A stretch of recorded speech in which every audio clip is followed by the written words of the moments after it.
ओ जीत गए भाई, जीत गए भाई, जीत गए भाई, जीत गए, जीत गए, जीत गए, जीत गए यार। बांग्लादेश को भी कर दिया हमने नेस्तानाबूद। टॉस जीत लिया था आपने, हमें बैटिंग के लिए आपने जब किया आमंत्रित तो हमने कहा बल्ले बल्ले, बैट से एकदम कमाल, जिसमें हार्दिक पांड्या, रोहित शर्मा की शुरुआत या विराट कोहली का धमाकेदार प्रदर्शन राइट एट द टॉप, और Shivam Dube is also back in form, and then of course Kuldeep Yadav, Kulcha अपना चा नहीं है पर कुल तो है, और Jasprit Bumrah, Arshdeep Singh. A perfect game for team India, 2 में से 2 जीत, अच्छा net run rate, almost through to the semifinals. कमाल का शॉट, लाजवाब, अद्भुत, और ये चौका। खेल जगत की पूरी कहानी ओनली ऑन #आकाशवाणी। #आकाशवाणी। और आकाशवाणी पे एक बार फिर हम करने वाले हैं भारतीय टीम की तारीफ की बहुत सारी कहानी, क्योंकि काम ही ऐसा कर रहे हैं यार, पता नहीं पड़ रहा सामने वाली टीम को। और इसमें तो बांग्लादेश से मैं एक सवाल पूछूंगा, मतलब डेलेलू इज़ दी ओनली सुलुलू, ऐसे प्रतीत हुआ है ना, क्योंकि टॉस जीत के आप गेंदबाजी करते कैसे हो? मतलब दिन का मैच, वेस्ट इंडीज़ के मैदानों पर अभी तक हमने एक मैदान ऐसा नहीं देखा जिसके अंदर चेज करना आसान रहा हो दिन के मैच में। रात को the story is different, but this was a day game. पर वो डे ड्रीम कर रही थी शायद बांग्लादेश की टीम, क्योंकि उन्होंने कहा जी आप आ जाओ बैटिंग करने, आपको बैटिंग करवाते हैं और स्पिन के साथ हम दोनों तरफ से शुरुआत कराते हैं और आप हमको ऐसे फंसा लेंगे। सर कैसे फंसा लोगे? ऐसे नहीं हो पाता है। आप कुल कितने 13-14 मुकाबले खेले हो हमारे सामने इन T20 आईज, एक तो आप मैच जीते टोटल, और उसमें आप ये सोच के चल रहे हैं कि ऐसा काम होने वाला है। बिल्कुल नहीं होने वाला। रोहित शर्मा शुरुआत ही करते हैं एकदम विस्फोटक अंदाज में, ऑफ कोर्स आउट हो जाते हैं, 1 टू मैनी। और ये कहानी जो है वो रोहित शर्मा और वर्ल्ड कप का ऐसा लग रहा है कि वो ऐसे ही है कि मारेंगे थोड़ी देर, फिर एक बड़ा शॉट, फिर एक कैच, बड़ा शॉट मारते हुए कैच, पर बड़ी अच्छी सी शुरुआत, दैट्स व्हाट ही डिड।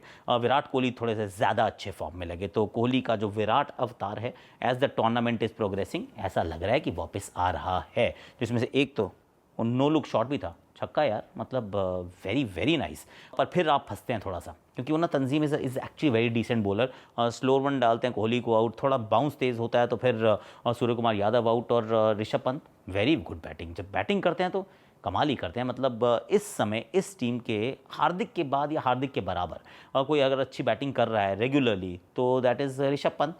जब तक तो इस तरफ मार रहे होते हैं तब तक तो सही है, ड्राइव मार रहे होते हैं तब तक भी सही है, लेकिन जैसे ही उनका रिवर्स स्वीप का मन बनता है वहीं पे काम तमाम। पिछले मैच में राशिद खान, इस मैच में भी ऐसे शॉट मारने गए और वहाँ हो जाते हैं आउट।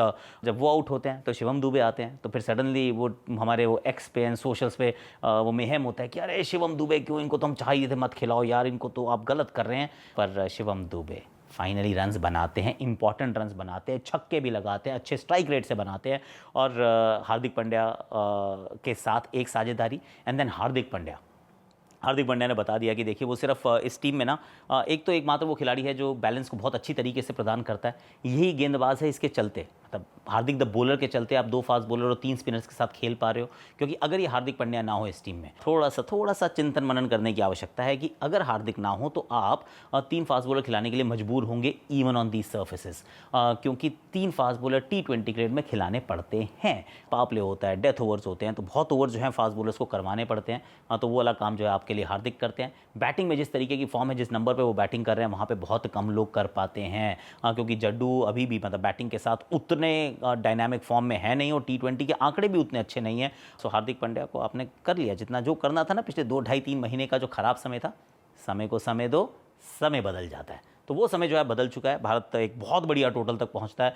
रिशाद अच्छी गेंदबाजी करते हैं, तंजीम अच्छी गेंदबाजी करते हैं, पर बाकी गेंदबाजी में उतना दम था नहीं। और जब बैटिंग करने आते हैं तो फिर पता था, it was only a matter of time कि विकेट्स गिरने शुरू होंगे। शुरुआत में ज़रूर बहुत जल्दी विकेट नहीं गिरते, 10 ओवर तक तो सिर्फ 2 ही गिरते हैं, पर फिर जब गिरते हैं तो ठक ठक ठक करके गिरते हैं, क्योंकि आप बहुत पीछे रह गए थे। आस्किंग रेट चल रहा था 15 के आसपास और आप चल रहे थे 6.5-7 के इर्द गिर्द, तो वहाँ पे तो कहीं मतलब that was a mismatch, a complete mismatch. थोड़े थोड़े रन सबने बनाए, कप्तान ने भी बनाए, वहाँ लिटन दास ने भी शुरुआत में बनाए, तो थोड़ा सा काम तो किया। महमूदुल्लाह ने अंत में आके 2-3 अच्छे शॉट लगाए, पर it was just too much. और वो जो टू मच था, एंड में आके पता चलता है कि भारत एक और मुकाबला सिर्फ जीता नहीं है, ये जीता है बड़े मार्जिन से। और बड़े मार्जिन से जीत का फायदा ये होता है कि नेट रन रेट फुदक के आगे जा चुका है। वैसे तो ऑस्ट्रेलिया को कैसे हराना है इसकी बात हम इसी शो पे आज करने वाले हैं, लेकिन अगर कहीं वहाँ कुछ गड़बड़ हो भी जाए तो भी आपको पता है कि नेट रन रेट इतना अच्छा है कि अगर 3 वे टाई हुआ with 2 wins each for 3 teams, तो भी तो भी आपका नेट रन रेट आपके कंट्रोल में है। तो well done, well played team India. और अब कर लेते हैं ज़रा ऑस्ट्रेलिया इंडिया नेक्स्ट मैच, उसकी भी तो बात करनी है। क्वालिफाई हुए नहीं है लेकिन क्वालिफाई हो ही गए हैं, मतलब सही बात है। लेकिन एक बात और आपको बताता हूँ कि ये जो हमारा मुकाबला है कल, यानी कि इंडिया वर्सेस ऑस्ट्रेलिया, ये मुझे लग रहा है प्रीकर्सर टू द सिम्फनी है। क्यों? क्योंकि अभी खेलेंगे और हो सकता है सेमीफाइनल में तो नहीं, पर फाइनल में इन्हीं के सामने हम दोबारा हो सकते हैं। यानी कि अभी तो 19 नवंबर, मैं अभी भी वहीं खड़ा हूँ, मतलब जब हम हार गए थे, लेकिन इस बार वो हार का बदला या कहें नतीजे में बदलाव की गुंजाइश यहाँ पे पूरी रहेगी। लेकिन उसके लिए यहाँ पे पहले ये वाला मुकाबला जीतना ज़रूरी है। और इस मुकाबले के अंदर भी फोकस तो रहता है एक ही बात पर है कि भैया पिच कैसी होगी, और पिच के लिए तो अपने पास इंडिया और ऑस्ट्रेलिया का मुकाबला Darren Sammy National Cricket Stadium Saint Lucia में खेला जाएगा। इस मैदान पर 23 T20 अंतर्राष्ट्रीय मुकाबले हो चुके हैं। बॉलिंग पहले करने वाली टीम 11 और बैटिंग पहले करने वाली टीम 12 मुकाबले जीती है। एवरेज फर्स्ट इनिंग स्कोर 157 का रहा। ऑस्ट्रेलिया इस मैदान पे ऑलरेडी स्कॉटलैंड के सामने 15 जून को खेली थी और 5 विकेट से उस मुकाबले को जीता भी था। वेस्ट इंडीज का ये एक ऐसा मैदान है जहां पर बल्लेबाजों को बहुत मजा आया है। 9.17 रन पर ओवर यहां पर बने हैं, और जो इस वर्ल्ड कप में इस समय सबसे ज्यादा है। फास्ट बॉलर्स ने यहां पर 25 विकेट चटकाए हैं और स्पिनर्स ने 19। छुटपुट बारिश की संभावना जरूर है। प्रेसिपिटेशन इज 50%, ह्यूमिडिटी 73% और विंड का यहां योगदान बहुत रहता है। समंदर के करीब है और 31 किलोमीटर प्रति घंटे की रफ्तार की हवा, यानी कि आपको ये देखना होगा कि किस एंड से किस गेंदबाज को कराया जाए। पिच वैसे इस मैदान पे अच्छी लगेगी, ये हम सबका मानना है, क्योंकि आजकल ये पिच अच्छी खेल रही है। ये in fact one of the better pitches है अगर आप इस विश्व कप में देखें। पर टॉस जीतो, बैटिंग करो, क्योंकि ये टॉस मुझे अभी भी लग रहा है, ये बांग्लादेश से आप पूछ सकते हैं कि सर करते क्या हो। कभी भी यहाँ पर तो जब भी दिन के मुकाबलों में जब भी मैचेस हो रहे हैं दिन के मुकाबले, टॉस जीत के बैटिंग करना ज़रूरी है, क्योंकि 10:30 बजे के लिए मुझे नहीं लगता है पिचेस अच्छी तरीके से तैयार हैं। वरना 40 ओवर के मैच में इतना पिच में परिवर्तन नहीं आता जितना यहाँ पे आ रहा है। तो टॉस जीत के पहले बैटिंग करना ज़रूरी है। उसके बाद जो दूसरा सवाल रहेगा वो ये कि क्या क्या थ्रेट्स हो सकते हैं ऑस्ट्रेलिया के, किस किस को हमें न्यूट्रलाइज़ करना है। और जब भी हम ऑस्ट्रेलिया की बात करते हैं तो हमने कहा ना भाई, हम तो वहीं पे खड़े हैं अभी, कि अभी वो 19 नवंबर को भी तो हुआ था, अभी भी वो ट्रेविस हेड ने हमारा दिल तोड़ा था, वो याद है। तो ट्रेविस हेड को आउट करना ज़रूरी है। साथ में आते हैं डेविड वार्नर। ये दोनों खब्बे बल्लेबाज हैं, लेकिन ये दोनों एकदम लेफ्ट हैं पर काम दोनों राइट करते हैं। वार्नर को रोकने का हमारे पास निजाद है, उनको हमने बहुत बार रोका भी है, हमने स्पिन से शुरुआत कराई है, हमारे पास जसप्रीत बुमराह भी हैं। पर ट्रेविस हेड को कैसे रोका जाए, ये एक बड़ा सवाल है। तो उस सवाल के लिए हमने बना लिया एक हैशटैग द इनसाइडर, ऐसे रोकना है ट्रेविस हेड को। ट्रेविस हेड हेडेक बहुत दिया है इन्होंने, बिल्कुल हम सब जानते हैं। अभी जो भारतीय लीग में भी हमने देखा कि 2 महीने खूब उन्होंने लोगों को परेशान किया, गेंदबाजों की बहुत धुनाई की, पिटाई की। लग रहा था कि शायद स्पिन के खिलाफ इनको फंसा सकते हैं, पर फर्स्ट हाफ क्या मतलब पहले जो लीग फेज था उसमें तो कोई उनको कभी फंसा नहीं पाया अच्छे से। लेकिन एक चीज़ हुई टुवर्ड्स दी एंड, ये हमने देखा, हमने वो मिचेल स्टार्क के साथ देखा, हमने वो अर्शदीप के साथ देखा कि बॉल जाके स्टंप्स पे लगी यार, डंडों पे लगी बॉलें। अब मैं राइटी, अब मैं लेफ्टी बन गया। देखो अब इसके अंदर कौन सी वो ऑलमोस्ट आइडेंटिकल गेंदें हैं जिसके अंदर जो आपकी ताकत होती है वही आपकी कमजोरी हो जाती है। और ट्रेविस हेड की जो कमजोरी रही या कहें पहले ताकत रही वो थी लैक ऑफ फीट मूवमेंट। उनका ना पाँव ऐसे कोई बैकफुट पे नहीं जाते, बैक एंड अक्रॉस नहीं जाते, आगे वाला पाँव भी ऐसे अक्रॉस नहीं निकालते।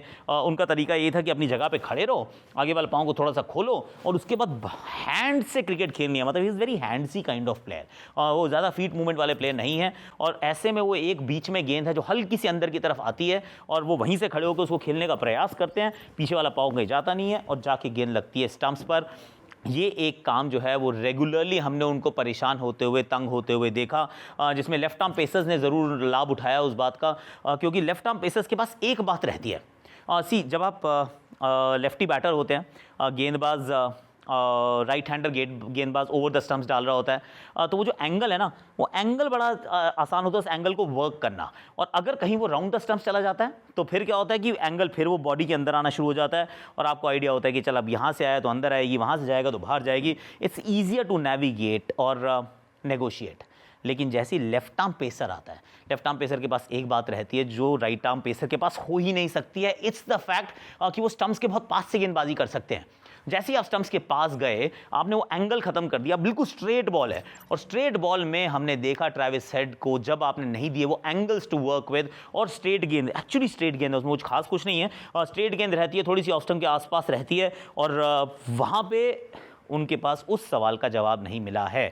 सो आई थिंक ये एक चीज़ है, जिसके पास भी लेफ्ट आर्म पेसर्स हैं वो उसका इस्तेमाल कर सकते हैं। राइट आर्म पेसर्स भी राउंड द स्टंप्स जाके सोच सकते हैं कि फंसाया जाए, पर फिर स्टंप्स के पास आने की कोशिश करनी पड़ेगी, क्योंकि अगर आप दूर गए, जो ऑटोमेटिकली आप कई बार चले जाते हो, वहाँ पे फिर उस एंगल के साथ ना ट्रेविस हेड खेलते बहुत अच्छा है। अब देखिए, हेड को अगर आपने इस प्रकार से रोक भी लिया, बताना वैसे ये रोकने का तरीका है ना, इनको रोका जा सकता है ऐसे। उसके बाद मुझे लगता है middle order, lower middle order में 2 खिलाड़ी आएंगे जिनसे थोड़ा सा डरना पड़ेगा, थोड़ा सा बचना पड़ेगा, क्योंकि ग्लेन मैक्सवेल हालांकि मैक्स फॉर्म तो दिखा नहीं है, वो तो बेंगलुरु वाले आज तक कह रहे हैं कि सर ऐसा कैसे, पर ये जब ऑस्ट्रेलिया के कपड़े पहनते हैं और ख़ास तौर से जब ये भारत के सामने खेलते हैं तो हमने इनको बहुत बार अच्छा करते देखा है, तो उनसे थोड़ा सा बच के रहना होगा। उनके लिए थोड़ी सी वाइड लाइंस, थोड़ा सा ईगो के साथ खेलना, जसप्रीत बुमराह का आके बाउंसर मारना, ये उनके लिए मैं गेम प्लान बनाऊंगा, और मार्कस स्टोइनिस को रोकना है, क्योंकि मार्कस स्टोइनिस इस टीम की इस समय ऑलमोस्ट ऐसा लग रहा है रीढ़ की हड्डी है। अगर आप इनके वर्ल्ड कप के परफॉर्मेंसेस देखें, इनके प्लेयर ऑफ द मैचेस वाले परफॉर्मेंसेस देखें, आप पाएंगे कि somehow in the world cup he does really well. तो ये मार्कस स्टोइनिस, ऊपर के 2 ओपनर्स और बाद में ये 2 लोअर मिडिल ऑर्डर के बल्लेबाज जो स्पिन के सामने भी अच्छा खेल सकते हैं। हम तो कुलदीप से कराएंगे, हम जड्डू से भी कराएंगे, एंड जड्डू का फॉर्म थोड़ा सा 50-50 चल रहा है भैया, बहुत तेज़ डाल रहे हैं, बहुत दूर डाल रहे हैं, और तेज़ और दूर वाली गेंदों को ऑस्ट्रेलियन बल्लेबाज अच्छे से खेलते हैं, तो फिर जड्डू का form is going to be critical. पर उसके बाद जो गेंदबाजी की बात है, भारत ने एक अलग अंदाज में खेलने की मतलब तो मुहिम बना ली है, चाहे वो रोहित हो या कोहली हो, और यहाँ पे किससे खतरा, क्योंकि ये वर्ल्ड कप है, मिचेल स्टार्क से खतरा। अगर ये वर्ल्ड कप नहीं होता तो हम कहते चलो कोई बात नहीं, मिचेल स्टार्क को आप संभाल सकते हो, पर वर्ल्ड कप है, कोई इंपॉर्टेंट मैचेस उनसे थोड़ा बच के रहने का है, तो मिचेल स्टार्क से शुरुआत में, और लेफ्ट आर्म पेसर एनीवे शुरुआत में भारतीय टीम की थोड़ी सी वो सर का दर्द बनकर रहते हैं, तो उनसे थोड़ा सा बच के रहना है। पैट कमिंस मुझे लगता है इन पिचेस के ऊपर बड़े डिफिकल्ट होते हैं।